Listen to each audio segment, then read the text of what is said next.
다음 보건소장님께서는 나오셔서 보건정책과 소관 분야에 대해 보고해 주시기 바랍니다.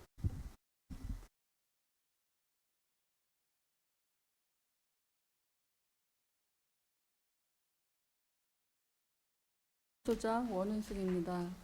보건소 2026년도 군정주의 업무 추진 계획을 보고드리겠습니다. 435쪽부터 437쪽의 일반 현황과 438쪽의 목표와 추진 전략은 서면 자료를 참고해 주시기 바랍니다. 440쪽 보건정책과 주요 업무 추진 계획입니다. 보건정책과의 주요 업무는 신규 시책 3건과 주요 업무 11건이며 신규 시책과 주요 사업을 중심으로 보고 드리겠습니다. 441조 보건지소 권역별 협업 확대 추진 사업입니다. 육아휴직 등으로 인한 인력 감소와 공중보건이 감소에 따른 보건지소 활성화를 위해 3개 권역으로 분류하여 보건지소와 보건진료소 간의 협력체계를 구축하고 권역별 특성에 따른 건강증진 특화 사업을 발굴하여 연관 사업을 추진하고자 합니다. 443쪽 면역 저하자 대상포진 예방접종 지원 확대 사업입니다. 일반인보다 대상포진 발생 위험이 크나 생백신 접종이 제한되는 면역 저하자를 대상으로 대상포진 4백신으로 예방접종 지원을 확대하고자 합니다. 대상은 홍천군 내 산정 특례 대상자 중 최근 2년 내 등록한 암 환자 또는 희귀질환자이며 1인당 최대 10만 원 범위 내에서 접종비를 지원하는 사업입니다. 총 사업비는 2천만 원입니다. 2026년 상반기 내 홍천군 대상포진 지원에 관한 조례 개정과 사회보장제도 협의를 실시하고 2해 추경 예산 편성 시에 사업 예산을 확보하여 하반기에 사업을 추진할 예정입니다. 444쪽 지역주민 맞춤형 뇌건강 사업입니다. 지역 의료기관에서 치료가 불가능한 뇌질환 응급 환자 발생 시에 타 지역 응급 의료기관과의 한라인 구축을 통해 신속한 전원 처리가 가능한 응급 의료 체계를 구축하기 위한 시범 사업입니다. 총 사업비는 2억 원으로 연구 용역비 900만 원과 뇌질환 응급 환자 이송진료 네트워크 구축, 응급실 전담 의료 인력 인건비 등 운영비는 1억 9,100만 원입니다. 추진 계획으로 2026년 1월에 수립할 사업 계획에 따라서 시범 사업 추진 의료기관 선정을 위한 연구 용역을 시행 중입니다. 용역 결과에 따라 4월 중 선정된 의료기관을 통해 사업을 수행하고 결과 평가를 통해서 차년도 사업 지속 여부를 검토하겠습니다. 445조 원격 건강관리 서비스입니다. 의료 취약 지역에 거주하는 치매 환자와 만성질환자, 재가 환자를 대상으로 정보통신 기술을 활용하여 원격 협진과 건강관리를 제공하는 사업으로서 사업비는 5,600만 원입니다. 원격 진료는 3가지 형태로 운영되고 있습니다. 첫 번째, 치매 환자 원격 협진입니다. 보건소 공중보건의와 강원대 전문의 간 원격 협진을 통해서 치매 환자 상담과 처방, 중증 치매 환자 사례 관리 등을 추진하고 있습니다. 두 번째, 만성질환자 원격 협진입니다. 18개의 보건진료소와 보건소, 보건지소, 의원 끝 의료기관 등 6개 기관 간의 원격 협진을 통해서 고혈압, 당뇨병 등 만성질환자 관리를 실시하고 있습니다. 세 번째, 재가 환자 원격 협진입니다. 거동이 불편한 재가 환자를 대상으로 원격 관리 대상자를 선정하여 방문 간호사가 재가 환자와 내천면 보건지소, 공중보건의사 간의 화상진료를 제공하는 서비스입니다. 다음 447쪽 주민과 함께하는 진료 서비스와 448쪽 국가 및 지자체 예방접종 사업은 연례 반복 사업으로 서면으로 가름하겠습니다. 다음은 450쪽 친환경 방역 사업입니다. 매개체 감염병 발생의 조기 차단과 확산 방지를 목적으로 추진하는 친환경 위생 해충 방제 사업으로 사업비는 3억 7,900만 원입니다. 3월부터 11월까지는 보건소 자체 방역 인력을 활용하여 주요 민원 방역을 추진하고 5월부터 9월까지는 관내 10개 전문 업체 위탁을 통해 하절기 집중 방역을 실시할 예정입니다. 다음 452쪽 응급의료기관 및 의약업소 관리입니다. 지역 응급의료기관 육성은 24시간 응급의료 체계 유지를 위해 지역 응급의료기관인 홍천 아산병원의 응급실 운영을 위한 응급실 의사 및 전담 간호사 등의 인건비 7억 5,300만 원을 지원하여 지역 응급의료기관을 조성하고 응급실 운영에 차질이 없도록 하고자 합니다. 소아중환자 진료지원 사업은 도내 유일 어린이병원인 강원대병원을 대상으로 소아청소년 응급과 중환자 전문의 인건비 7,900만 원을 지원하는 사업으로 소아중환자의 안정적인 진료 체계 구축을 위한 사업입니다. 다음은 응급처치 기반 구축입니다.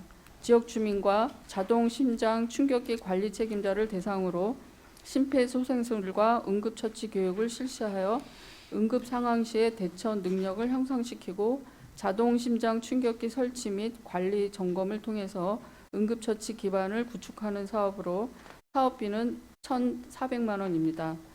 또한 의료기관과 의약업소 등의 지도 점검을 통해서 적정 의료 서비스 제공 환경을 조성하고 의약품 불법 유통 차단으로 국민의 안전을 도모하고자 합니다.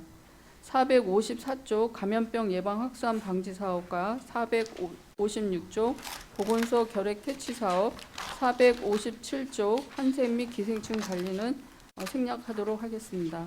458조 식품 공중위생 환경 개선 사업입니다.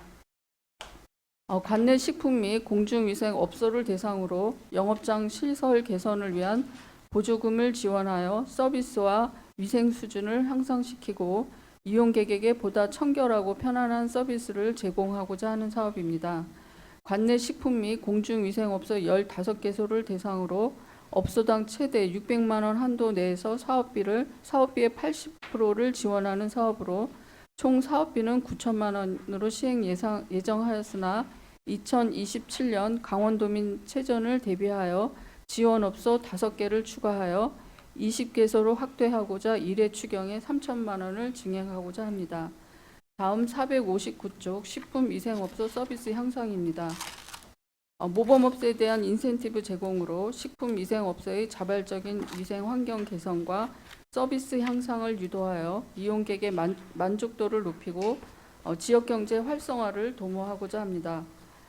사업계획과 추진계획으로서 으뜸 모범음식점, 분용사 할인업소, 안심식당, 위생진급제 지정업소 등 420개소에 대해 쓰레기 종량제 봉투, 상하수도 요금, 지하수 수질 검사비, 위생용품 등을 지원하고 건강한 음식 문화 형성 및 서비스 질 향상을 위해 평가 및 위생 지도를 실시하겠습니다.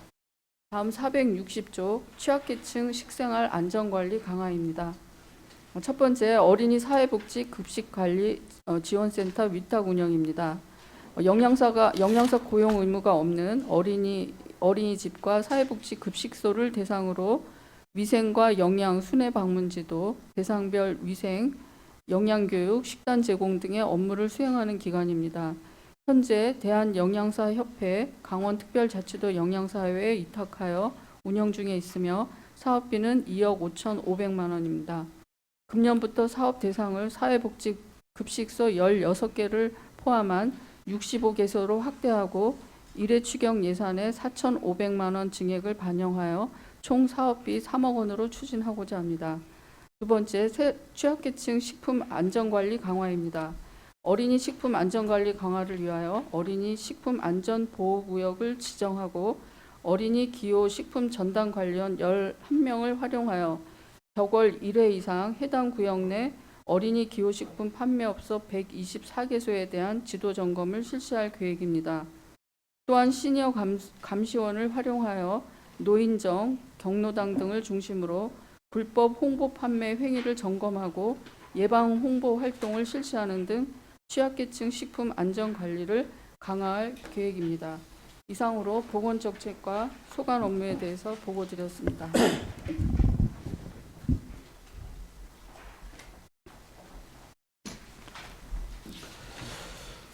보건소장님 수고하셨습니다. 보건정책과 소관 분야에 대해 질의할 의원님은 발언 신청해 주시기 바랍니다. 이광재 의원님 질의해 주시기 바랍니다. 예, 이광재 의원입니다.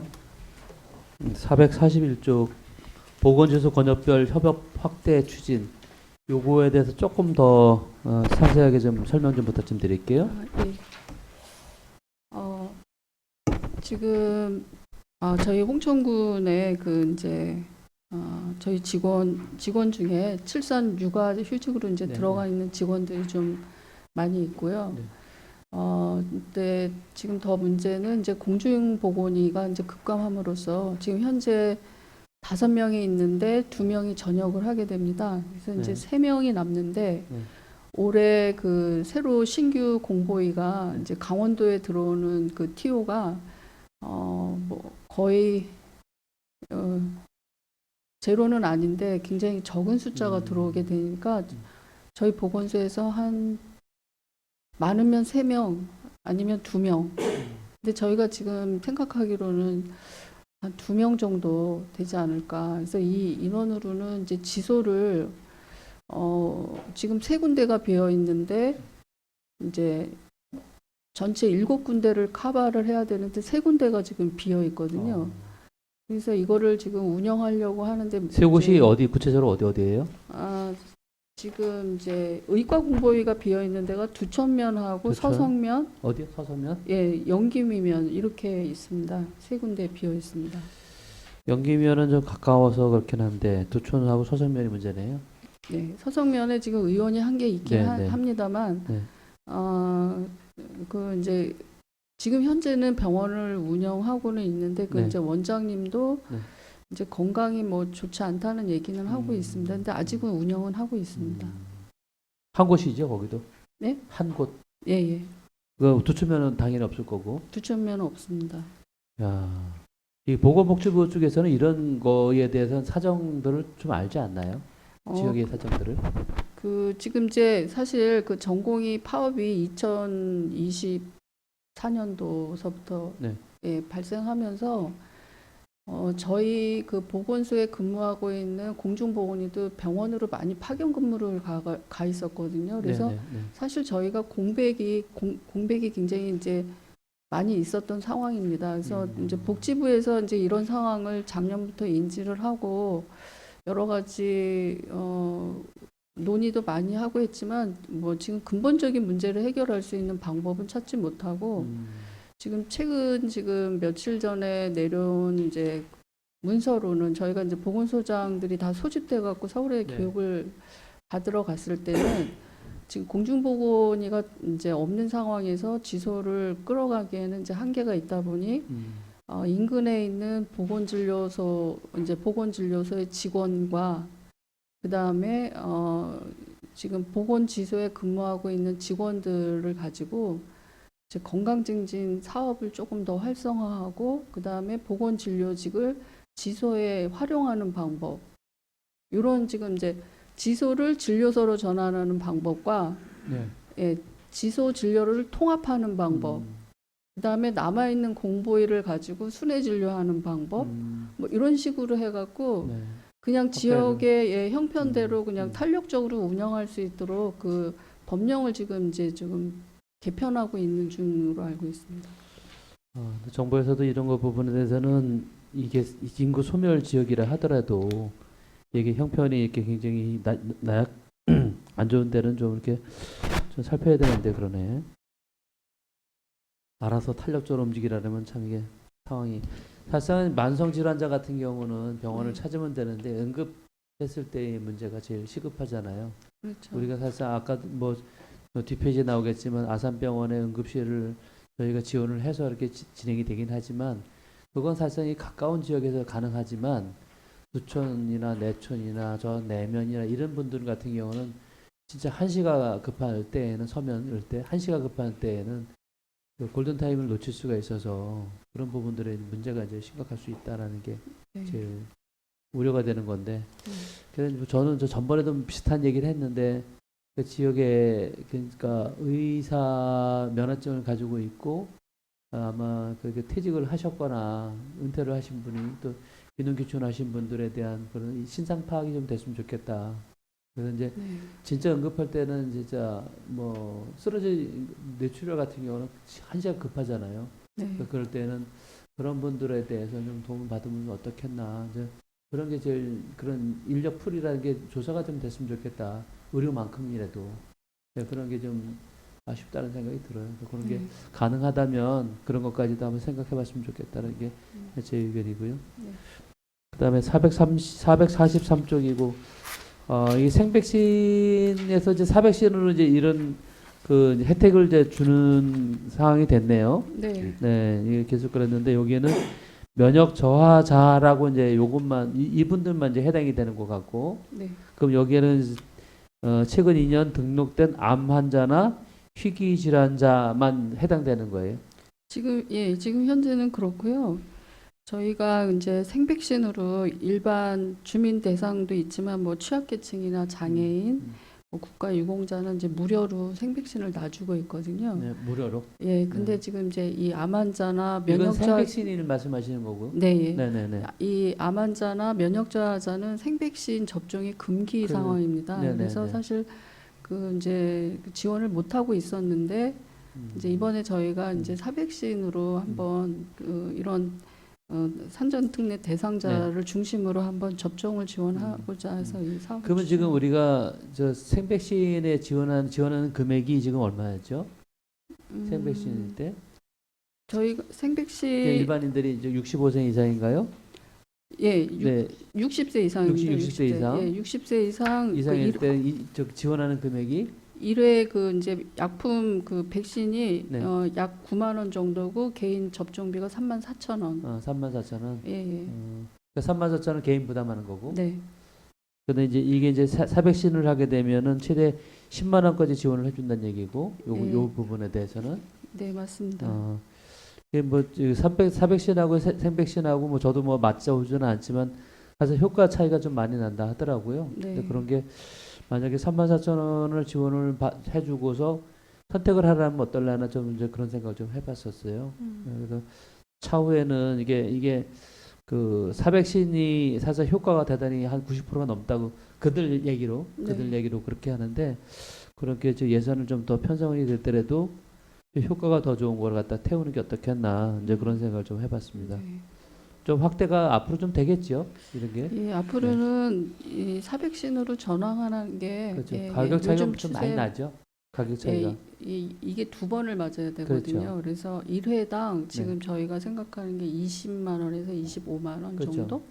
지금 싸야 한 20만 원 하는 것 같더라고요. 네, 예. 그래서, 그러면 두 번 맞으면 40만 원이니까 네. 부담이 대단히 많은데 차후에 뭐 이게 지원할 수 있는 부분들이 있다면 조금 더 지원하고 개인 부담 좀 하면 되니까 선택은 본인들이 하셔야 되니까 그렇게 했으면 좋겠다는 말씀을 드리고 네. 그 444쪽이고요. 지역 주민 맞춤형 뇌건강 사업 요거 좀 더 설명해 주시겠어요? 네. 저희가 이 사업을 추진하게 된 이제 배경이 네.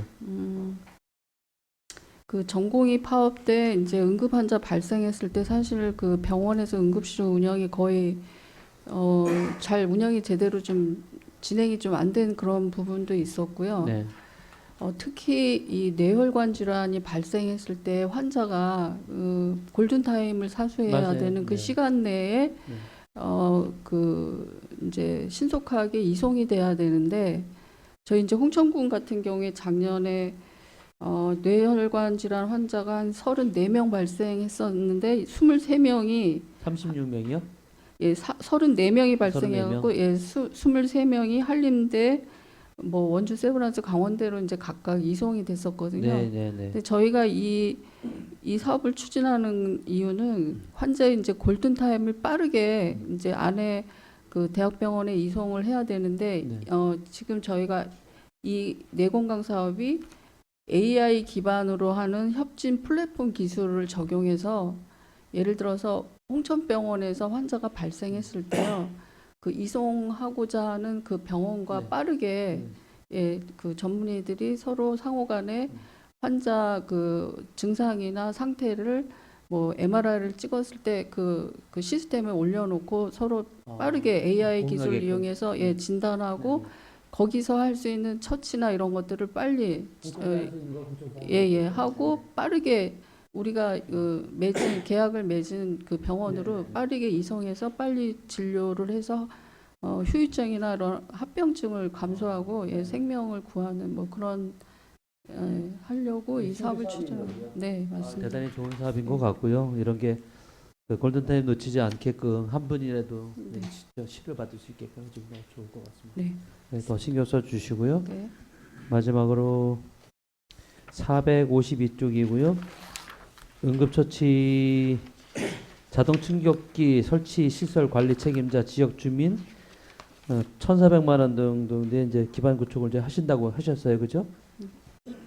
제가 행복나눔과하고 했나 저기 그 복지과하고 얘기를 했나 이제 제가 심폐소생하는 것이 자동 심장 충격기가 사실상 필요한 데가 이제 많잖아요. 사실상 많은데 경로당을 뒀다 보니까 경로당에 진짜 필요한 부분들이 있더라. 그래서 아마 그런 보급하는 그런 사업도 있긴 있는 것 같아요. 근데 이제 사실상 그 아까 얘기했던 그 병원이 먼 내면이나 또 서면이나 뭐 두촌 내촌 이런 데는 이런 경로당에 사실상 필요한 부분이 있을 것 같아요. 그분들한테 심폐소생술 이거 마사지 하는 거를 할 수가 없다고 그러시더라고요. 할 수가 없는 노인들끼리 있으니까 갑자기 쓰러지게 되면 그분들은 골든타임뿐만이 아니라 그냥 돌아가실 수밖에 없는 상황인데 그런 좀 가까이에 금방이라도 그런 것을 보급을 하게 되면 좀 그래도 응급을 한번 처치를 한번 하지 않을까 그런 생각이 드네요.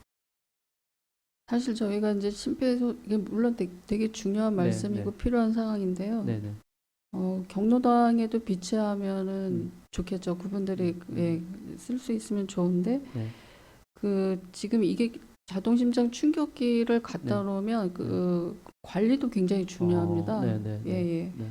이게 굉장히 정기적으로 그 소모품들 교체를 네. 해줘야 되고 이런 네. 부분도 있고 그 안에 이 충격기를 그 관리하는 관리자가 있어야 되거든요. 예. 이런 부분이 이제 좀 되게 어려운 부분이 있다 그렇구나. 보니까 네, 네. 이 갖다 설치는 저희가 얼마든지 네네.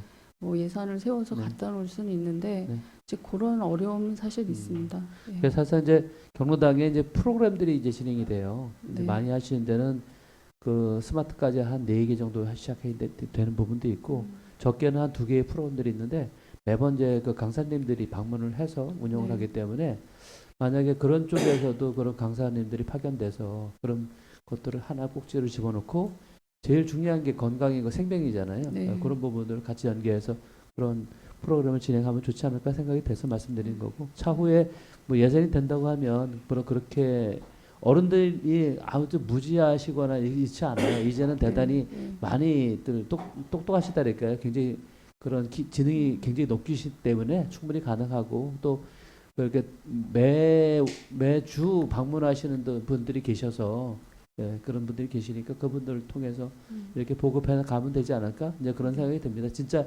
정작 필요하신 분들은 그분들이 제일 필요하지 않을까 생각이 돼서 말씀드립니다. 검토해 보겠습니다. 네네 이상입니다. 이광재 의원님 수고하셨습니다. 더 질의할 의원님 계십니까? 네, 나기 의원님 질의해 주시기 바랍니다. 나교 의원입니다. 맨 앞에 그 보건소 군역별 협력 협업 확대 이렇게 추진하시는다 그랬는데 지금 이제 보건시설 운영이 이렇게 공백이 있어서 이렇게 할 수밖에 없는데 제가 지난번에 저희가 경기 광주의 소병원 의원님하고 이렇게 어떤 간담회 자리가 있어서 거기서 좀 의견을 드렸던 건데 보건진료소를 확대하는 거를 지금 논의 중이라 그래요 정부에서 지역이 하도 많아서 그래서 지난번 예산할 때도 제가 한번 말씀을 드렸지만 우리 지역에 이제 면적은 넓고 인구는 많지 않지만 의료 공백 그런 지가 꽤 많잖아요. 그래서 그런 데는 진료소가 필요한데 소장님께서 좀 거기에 대한 의견을 내달라고 제가 그때 부탁을 드렸었는데 소장님 생각은 어떠세요? 그 의원님이 지난번에 그 말씀해 주신 거는 제가 기억을 하고 있는데요. 네. 지금 당장 우리가 있는 진료소도 지금 운영이 어려운 상황이라 사실 이게 해결이 안 되기 때문에 네. 그 다른 데를 더 확대한다라고 하는 거에 대한 거를 당장은 좀 생각하기는 어려울 것 본인이 못 같습니다. 가요. 그러니까 이게 이제 의사가 우리가 공보의료만 채우려고 해서 그런 거예요? 일반 의사를 채용할 수가 없어서 그런 거예요? 그만큼 지금 의사가 없는 거예요. 지금 의사들이 사실 이 시골에 오지 않는 이유가 정주 여건이 맞지 않기 때문에 안 오는 거거든요. 그런 것들이 다 갖추어지면 올 수도 있겠죠. 근데 지금 현재 상황으로는 보수도 안 맞을 뿐더러 그분들의 문화라든가 이런 것들이 잘 맞지 않기 때문에 그런 분들을 채용하기가 사실 어려운 겁니다. 그러면은 저희들이 우리 지역 국민들 위해서 파격적인 대우로 이렇게 모집을 해야 되는 거 아닐까요? 맞습니다. 파격적으로 해야 돼요. 이게 이제 뭐 우리가 여가 생활을 위해서는 뭐 200~300억씩 막 쓰잖아요. 지금. 그런데 이거 의료 쪽에 단지 지금 우리 응급의료실 쓰는데도 10억도 안 쓰려고 그러는 지자체가 어디 있겠어요. 국민들 저희가 건강을 생각하면 작년에 관리사 그 연봉 책정을 네. 1억 2,900을 세워줬거든요. 네. 저희가 지금 채용 공고를 턱- 내고 있는데 턱도 없겠죠. 예, 아무도 채용하는 턱없이 사람은 부족할 없습니다. 거예요. 예. 그래서 보건소 예산도 상당히 적은 편이고 우리 저 인구 분포나 뭐 이런 걸 보면 보건소 예산도 턱없이 부족하고요. 예. 그렇기 때문에 이제 예산만큼 일을 할 수 있는 건데 일을 할 수가 없는 조건인 거는 틀림없는 것 같고 또 이제 이런 문제가 수년 전부터 반복되어 있고 점점 악화가 되고 있잖아요. 그런데 이것을 해결하려면 뭔가 소장님 계실 때 특단의 조치는 있어야 될 것 같아요. 그래서 파격적인 대우와 파격적인 그런 인센티브를 가지고 우리 국민들을 돌볼 수 있는 의사를 구매한다는 것은 저는 진짜 과해다 그래도 국민들이 환영할 거예요. 그런 분야는. 근데 이제 참 그렇지 않은 데는 쉽게 예산을 쓰는데 좀 안타까움이 있어요. 그래서 소장님께서 좀 더 과감하게 우리 지역 그 의료 환경을 최고 잘 알고 계시고 또 파악하고 계시기 때문에 또 문제점을 알면 또 해결 방안도 이렇게 어느 정도 아실 수 있을 것 같아서 그런 것들을 좀 더 과감하게 좀 요구하고 또 저번에도 말씀드렸잖아요. 우리 의원님들 좀 도움이 필요하면 같이 이렇게 도움을 드려서 우리 지역에 또 이렇게 의료 취약지에서 좀 벗어날 수 있는 그런 계기가 됐으면 좋겠습니다. 언제까지 계속 이렇게 의사가 없다는 이유만으로 또 우리 지역 어르신들이 병이 날까봐 걱정을 해야 되고 또 난다손 치더라도 이동할 수 있는 또 버스가 없어서 또 이제 병원 가는 걱정을 하셔야 되고 이제 이런 문제가 많기 때문에 좀 더 가까이에서 초기에 이렇게 좀 진료 도움을 줄 수 있는 것이 저는 진료소라고 보여져요. 그래서 요소에 어느 정도 이제 진료소로 우선 의료 공백을 메울 수 있었으면 좋겠어서 말씀을 드렸던 건데 선생님께서 그 중요성을 좀 더 깊이 인식하시고 좀 적극적으로 좀 이렇게 추진해 주었으면 좋겠습니다. 네, 알겠습니다. 네. 많이 도와주세요. 예. 그다음에 이제 원격 건강관리 서비스는 작년보다 예산이 좀 줄었죠. 이게 지금 사실 이것도 사실 의료진이 지금 이제 감소하다 보니까요. 네. 드는 예산이 줄어든 거예요. 그러니까 이제 치매 원격 협진도 이게 강대병원이랑 하고 있거든요. 근데 거기에 이제 정신과 의사가 이제 원격 협진을 하는데 거기가 의료진이 부족하다 보니까 저희한테 이제 영향이 많이 미칩니다. 그래서 협진 건수가 줄어들고 또 공중보건의가 또 줄다 보니까 이 저 만성질환 환자 진료 건수도 줄어들고 뭐 이러다 보니까 이제 예산이 좀 줄어들 수밖에 없습니다. 치매나 아니면은 이제 그 간단한 것들은 이제 우리가 이제 문답으로 이렇게 문진으로 이렇게 하는 경우 있잖아요. 네. 그런 것들은 지금 그 챗GPT나 이런 AI 기술로 다 나와 있는 프로그램이 없나요, 혹시? 아, 이게 그 치매 진단하고 이 검사는 네. 그런 어떤 AI 기반에서 검사하는 게 아니고요.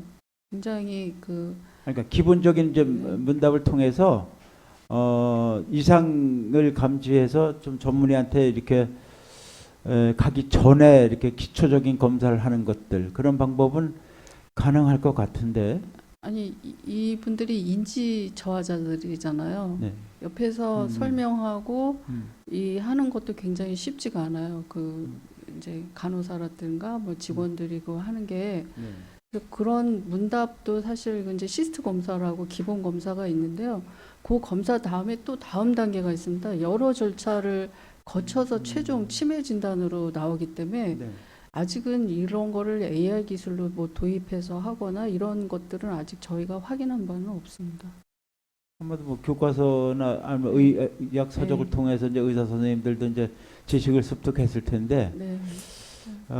그 요즘 뭐 AI들은 그것을 아주 집약해서 그런 지식을 담아놓은 거기 때문에 어떻게 보면 또 기본적인 그런 그 표준적 그런 그 답변은 얻을 수 있지 않을까 해서 드려봤는데, 뭐 오죽하면 AI까지 생각을 하겠습니까만, 그만큼 의사 구하기 힘들어서 거듭 말씀드리지만 이것은 대폭적인 예산 증액 없이는 해결이 될 수 없는 분야네요, 그렇죠? 이제 그래서 소장님 역할이 상당히 중요한데요. 예산 좀 많이 달라 그러셔서 네. 알겠습니다. 정말 그 일반 의사분들 다른 시군 보니까 그 일반 의사들 모집을 해서 그 역할을 주고자 하는 움직임이 상당히 많거든요. 다른 지자체들도 보면 그래서 저희도 뭐 그런 노력도 해야 되고 또 거기에 맞는 이제 그런 그 혜택을 드릴 준비도 돼야 되고 예산도 확보해야 되고 꼭 필요할 것 같아요. 시급하게. 그리고 이번에 이제 그 복지부에서 여러 가지 지금 네. 이제 개편안을 가지고 이제 네. 저희한테 이제 올 것 같은데요. 네. 그걸 가지고 좀 최대한도로 잘 활용해 보도록 하겠습니다. 근데 지금 이제 정부에서는 병원에서 퇴원하면 집으로 의료진을 배달한다는 계획을 가지고 지금 추진하고 있잖아요, 그렇죠? 예. 근데 그게 우리 더 해도 우리 지역은 더 이렇게 혜택을 받을 수가 없겠네. 정부에서 좋은 정책을 해도 지역 여건상 이렇게 혜택을 받을 수 없는 되게 안타까운데 그러려면 파격적인 예산도 세워야 되고 또 인식도 바꿔야 되고 그럴 것 같아요. 우선 생명 존중 분야에 예산을 많이 쓸 각오를 하고 준비를 해야 될 것 같습니다. 수고하셨습니다. 예, 락 의원님 수고하셨습니다. 잠시 양해 말씀드립니다. 의장님께서 부재 중이시므로 지방자치법 제59조에 따라 부의장인 제가 회의를 진행하겠습니다. 지금 보건정책과에 대해서 질의할 의원님 계십니까? 용준순 의원님 질의해 주십시오. 네, 용준순 의원입니다. 그 보건주소 권역별 그 협업 확대 추진 사업이 있잖아요. 네. 구체적으로 어떻게 협업을 하겠다는 거죠? 이제 사실 저희가 권역별 협업을 해서 이제 이 보건지소를 좀 더 활성화해 보겠다고 이제 안을 짜 본 건데요. 예, 뒤에 보면 보건주소가 아니에요. 보건진료소 이렇게 권역별로 나눴더라고요. 지금 이제 보건진료소도 지금 이제 그 진료소도 지소와 마찬가지고요. 예, 지소와 이제 협업으로 예, 이제 예. 가야 되는 체제로 가야 될 것 같아서 저희가 진료소를 지금 넣어봤는데 예, 지금 이번에 그 복지부에서 나온 이제 그 개편안은 지소 진료를 좀 통합으로 운영하겠다라고 하는 개편안도 있습니다.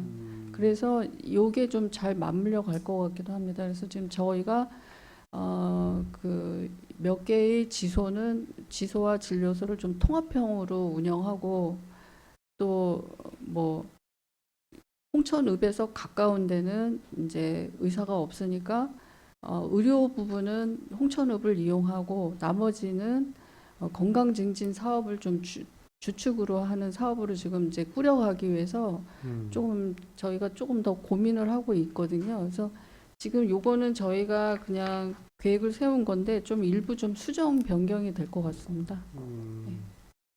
구체적으로 해서 권역별로 해서 어떻게 협업을 하겠다는 내용이 좀 명시가 안 돼 있는 것 같아서 네. 여쭤본 거거든요. 예. 그러면 그 남면하고 북방 같은 경우에는 건강증진센터로 이제 바뀌었잖아요. 네. 그런 곳은 어떻게 되는 거예요? 거기는 건강생활지원센터는 이제 진료 영역이 없어지고요. 예. 그 순수히 그냥 건강증진 사업만 추진하고 있습니다. 그래서 이제 거기는 뭐 마을건강위원회라든가 이런 분들이 있어서 위원회와 함께 저희가 이제 협업해서 사업을 좀 하는 그런 형태로 운영을 하고 있습니다. 제가 이렇게 우리 관내에 지소가 7개 있고 진료소가 18개가 있잖아요. 네, 맞습니다. 이렇게 보면 건강증진 사업, 보건정책과 관련된 사업들이 물론 이제 이 농어촌 지역에 있는 분들이 좀 의료기관이 좀 멀리 있는 분들이 좀 손쉽게 접근성이 좋아서 이용하기 편하게 정부 정책 사업을 했는데 사실 요즘에 농어촌에 있는 분들이 잘 이용을 안 하시거든요. 그래서 그런 부분들을 그분들 눈높이에 맞게끔 이 건강증진 사업을 좀 개선할 필요가 있지 않을까 생각이 들어요. 이게 이제 우리나라 뭐 공교육하고 비교한다고 하면 뭐 적절할지는 모르겠는데 공교육이 잘 활성화가 안 되니까 사교육이 늘어나듯이 예. 보건지소나 보건소도 마찬가지로 보여져요. 이게 사실 그 농어촌 지역의 고령자분들이 자주 보건소를 이용해서 고혈압, 당뇨 검사도 하시고 그 다음에 뭐 치매 검사도 하시고 자주 이용할 수 있도록 이렇게 좀 동기부여를 해야 되는데 네. 그런 부분들이 좀 약간 미흡해는 얘기거든요. 그런 부분들에 대한 개선 방안을 좀 찾아야 되지 않을까. 그래서 일부 개인 병원으로 대부분 많이 가시고. 네. 근데 사실은 이 건강증진 사업을 일원으로서 보건소나 보건진료소가 각 면별로 이렇게 리마다 구축이 되어 있음에도 불구하고 이용자가 매년 줄어든다는 거거든요, 사실은. 근데 이거를 이제 설명이 될지는 잘 모르겠는데요. 이게 공보위 이제 농어촌 진료가 사실은 이제 공보위에 의존하는 진료로 지금까지는 이제 진행이 되어 왔는데 이게 거의 한 30년 된 제도거든요. 맞아요. 예. 저는 이제 제가 보건소에 있지만 그동안 중앙에서 이 농어촌 의료 정책에 대해서 이 정말 그 군대 대신 온 공보위 제도를 이용해서 의료를 한 거에 대해서는 조금 좀 더 세부적으로 지금 30년 된 이 제도를 가지고 지금까지 추진해 오다 보니까 이런 이제 상황이 벌어지게 된 건데 그 이 공보위의 역량에 따라서 열심히 하는 사람도 있고 아닌 사람도 있고 별로 뭐 지역에 별 도움이 안 되는 사실 그런 이제 의사도 왔다 가는 경우도 많이 있거든요. 이게 결국에는 의료의 질이 굉장히 이제 낮은 거죠. 의무적으로 근무하다 보니까 이런 상황이 이제 벌어진 건데 이걸 좀 더 그 진료의 질 수준을 높이기 위해서 정부가 조금 적극적으로 개입을 했어야 되는데 그동안 이제 공보위에 의존해왔던 것이 이제 어떤 그런 한계가 온 것 같습니다. 그리고 전공이 파업때 조금 더 정부에서 조금 적극적으로 좀 대응을 해줬어야 되는 좀 아쉬움이 있습니다. 그래서 향후에는 이런 것들이 차라리 건강증진센터로 전환할 필요도 있다고 봐요. 그러면 그렇죠. 그 진료나 보건 목적이 아니라 예방 차원에서 할 수 있는 방법도 후에는 건강증진센터를 좀 확대해가는 추세가 오히려 더 나은 그 개선책이 아닐까라는 생각도 하거든요. 그런 부분들도 한번 좀 고민을 해보실 필요가 있을 것 같아요. 진료소에 있어서도 지금은 이제 두 개 지소에 대해서만 그렇게 건강증진센터로 다 전환을 했잖아요. 네. 이제는 진료소에 대해서도 한 번쯤은 이용자가 적은 그런 진료소를 기준으로 해서 마을 지역 주민들을 상대로 해서 건강증진 프로그램도 만들고 그래서 소규모 이렇게 활동을 하거나 그 뭐 위원회 구성을 한다든지 해서 할 수 있는 방법을 좀 찾아보는 게 오히려 더 낫지 않을까라는 생각도 들거든요. 좀 신중히 고민해 볼 필요가 있다는 생각 듭니다. 알겠습니다. 네, 이상입니다. 용준순 의원님 수고하셨습니다. 더 질의할 의원 계십니까? 질의할 의원님이 안 계시므로 보건정책과 소관 분야에 대한 업무 보고를 마치겠습니다.